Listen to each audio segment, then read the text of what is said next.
Pang-apat, ito po yung pinakamahalaga. At sana po ay maintindihan natin. Para lang ba sa bayang Israel itong pangalan ni Amang Yahweh? Pag sinabi kasing Yahweh, God of Israelites, Elohim o Diyos ng mga Israelita, hindi natin yan Diyos. Pilipino tayo. O kung hindi mo yan Diyos, edi sana ngayon nagsasamba ka pa sa anito. Diba? Sa history, sino ang sinasamba ng mga tao dito sa Pilipinas? Bathala. Bathala. Kahoy. Bathala. Diba? So yun po. Yun po, totoo. Anito. Yan. Ayan yung nasa history. Nung dumating yung Katolisismo, doon nagkaroon ng Katolik. So, proceed tayo. Para lang ba sa bayang Israel ito? Ang sabi ko sa Numbers, thank you kay Deacon Lemuel kasi binanggit niya rin ako kaninang umaga. Numbers 15, verse 15 to 16, isang tuntunin para sa inyo at para sa taga-ibang bayan na nakikipamayan sa inyo. Magpakailanman, ulit-ulit, magpakailanman sa lahat ng inyong salin lahi kung paano kayo, gayon din sa harap ni Yahweh. Isang kautusan at isang alituntunin ang magiging para sa inyo at para sa taga-ibang bayan na nakikipamayan sa inyo. Mga kapatid, malinaw po.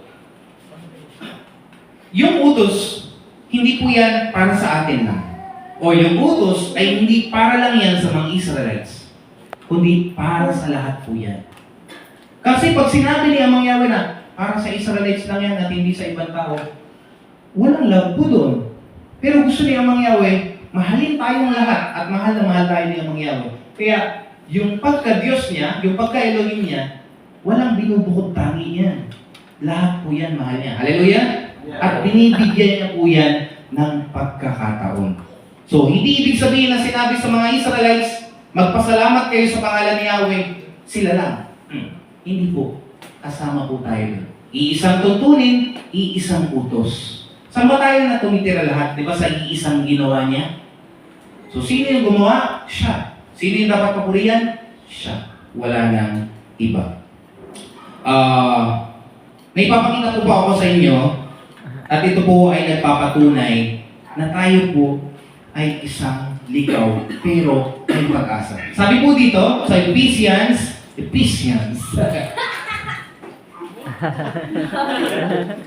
hindi lang si Eliza yung passion ko dito. Okay, sa Ephesians, gusto ko lang talagang tumawa si Tala. Ephesians, happy?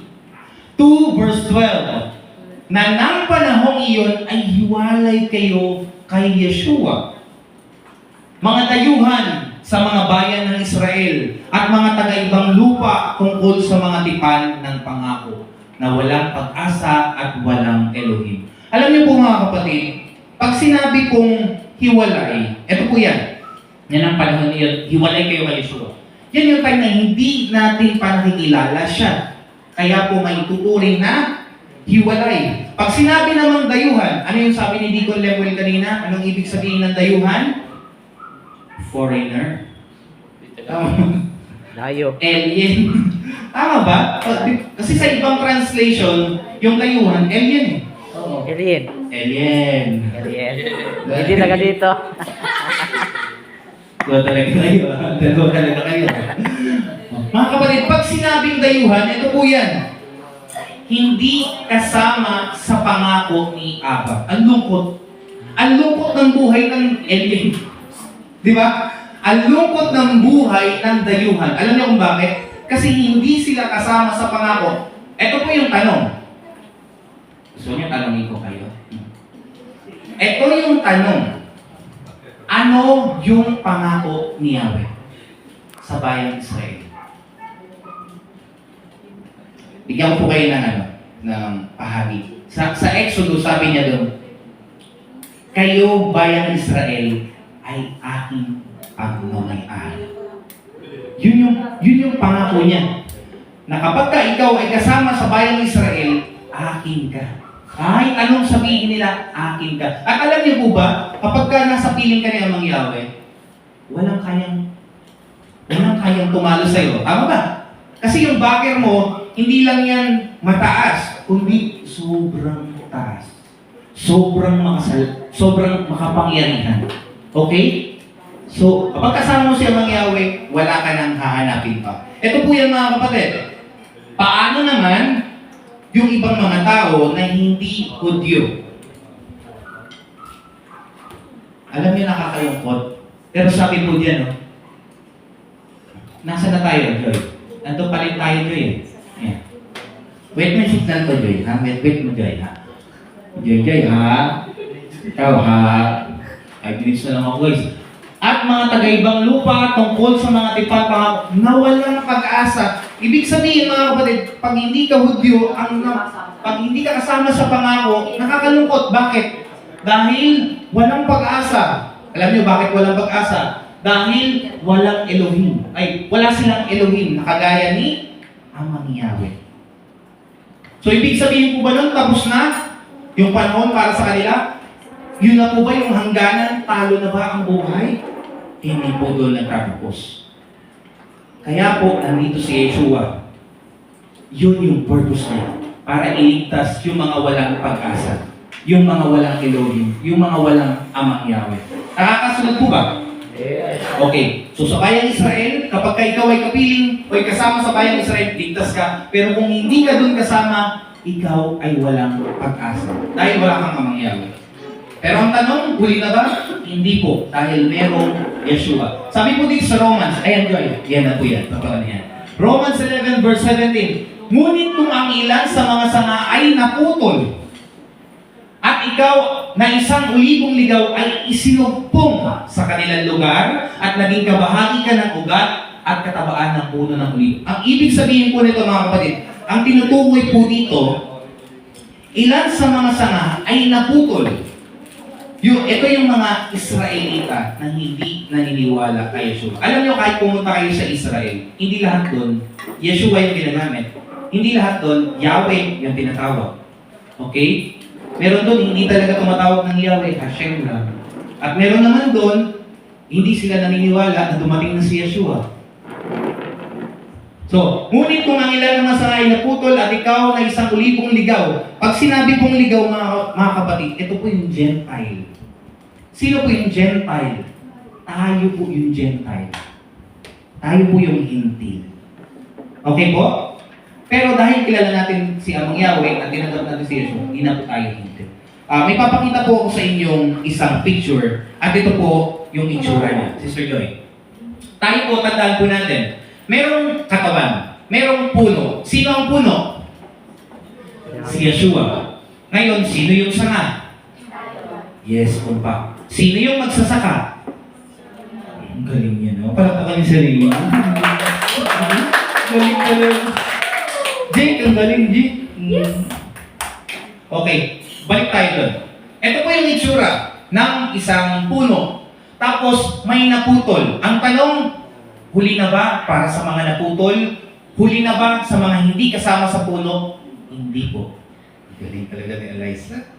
Hindi po. Dahil meron pong sinasabing isugpong. Pag sinabing isugpong, grafted po yun. Sino po dito yung mahilig magtanim? Wala. Ay, si Mama din mahilig magtanim. Ako po, gusto ko ma-experience to eh. Yung mangga, lalagyan mo po ng sanga ng santol, titignan ko magbubunga. Pero meron pong gano'n, di ba? Totoo po yun. Ito po yan. Si Yeshua, yung puno, yung mga naputol na sanga, pwede pang isugpong. Pwede pang idugtong at mamuhay na kasama yung puno. Okay? So tayo po, bilang dayuhan, isinugpong po tayo dyan. Idinugtong tayo dyan at namumuhay tayo dyan. Hallelujah ba? Mga kapatid, basahin ulit natin yung Ephesians 2, verse 13. Ito po yung nakasulat. Ngunit ngayon, kay Yeshua, kayo noong dati ay malayo, ay inilapit sa pamamagitan ng dugo ni Yeshua. So, pwede ba palakpakan natin si Amang Yahweh? Napakabuti ni Amang Yahweh.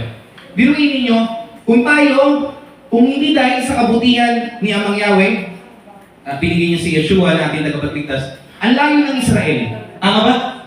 So, hindi natin maaabot doon. Gusto natin makaalam. Pero ang layo ng Israel. Pero dahil mabuti siya, pinadala niya yung kanyang anak. Para kahit gaano man kalayo yung Israel, pwede tayong maging Hudyo. Hallelujah! Kasi kung hindi tayo magiging Hudyo spiritually, hindi po tayo mapapabilang sa bayang Israel. Tama po ba? Basahin po natin yung Roma 2, versikulo 28 to 29. Sapagkat ang pagiging Hudyo ay hindi sa panlabas lamang. Biruin yung mga kapatid. Pag sinabi nila, sige kayo, tatawagin ko kayo kay mamaya, ha? Kayong dalawa. May question answer tayo, nakakalimutan nyo. Ha? May question answer tayo. Alis na kayo. Giro ko sa inyo eh. Jasmine. Alaysa. Ala. Pakinig kayo mamaya. Sabi po dito sa Romans 2 verse 28 ay ganito, sapagkat ang pagiging Hudyo ay hindi sa panlabas lamang. At ang pagtutuloy ay hindi yung nakikita sa laman lamang, kundi siya ay Hudyo na nasa kalooban. Piluin mo mga kapatid. Parang ano yan? Sige, ayaw nila tumigil ha. May sarili kayong topic dyan ha. Okay, sige. Sabi dito, ang Hudyo ay nasa loob. Nasa kaloob-looban yan mga kapatid. Parang ganito yan. Sabihin man nila na ako'y Pilipino. Pero spiritually, ako ay Hudyo. Ako ay Hudyo. At maging proud ka doon mga kapatid. Bakit? Pag ikaw Hudyo spiritually, ibig sabihin, kasama ka sa bayang pinili. Bayang Israel ang galing. Tama po yan mga kapatid. Napakaswerte po natin. Hindi sa titik. Hindi sa pagiging titik, Hudyo. Hindi. Sa loob tayo. Na ang yaong sa puso, sa espiritu, hindi sa titik na ang kapurihan ay hindi mula sa mga tao, kundi mula kay Yahweh. Meron pa akong babasahin sa inyo. Ito po yung mga tatagpuan sa unang Pedro, versikulo 2, yan, 9. Binasa ko rin ito sa mga youth kanina. Ngunit kayo ay isang lahing hirang. Pag sinabi pong hirang, pinili.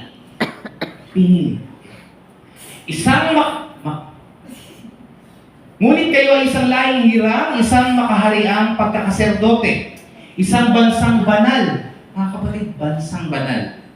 Isang bayang pag-aari ni Yahweh. Napakasarap pakinggan.